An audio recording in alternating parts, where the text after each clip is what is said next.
Hi, and welcome to my channel, Air Engine Research.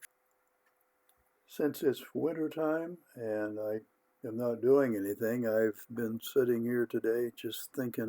Most of you are familiar with what I'm doing, but for any of you who are new to this channel or for the first time, I've been dedicated to building a compressed air engine that I can put in my '72 Volkswagen, replacing the gasoline engine. I've been working on this now for well over 15 years, and I am hopefully getting to the end of my project.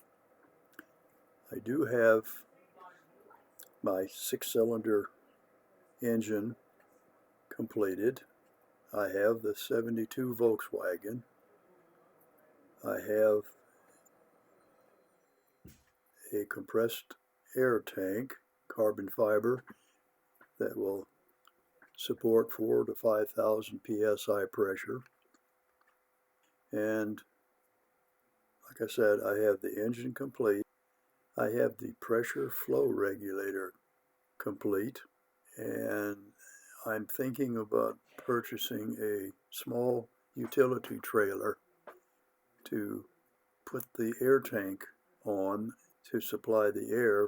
It takes a lot of air to have any runtime at all, and with the compressed air tank that I have, I should get maybe 40 to 45 minutes of runtime, which I know is not a lot, but I'm really not expecting to be out running on the road with it.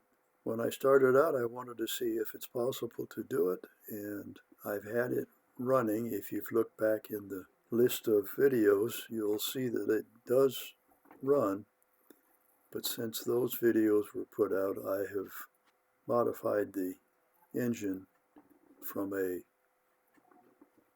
7/8 piston to an 1.5-inch piston for more power.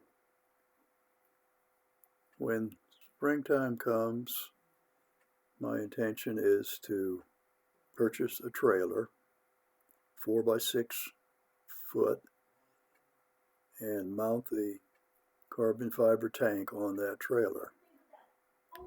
Put a trailer hitch on the back of the Volkswagen, hook the trailer and the tank up to the Volkswagen, use my pressure flow regulator and attach it to the front end of the carbon fiber tank, and run a high pressure or low pressure hose from the pressure flow regulator to the engine in the back end of the Volkswagen.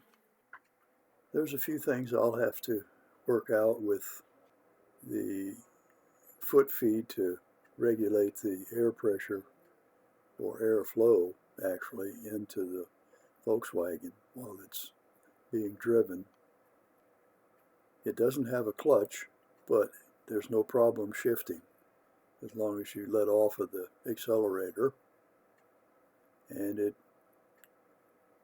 is just a 4-speed, so I'm expecting to be able to run 35 to 40 miles an hour with no problem for about 45 minutes.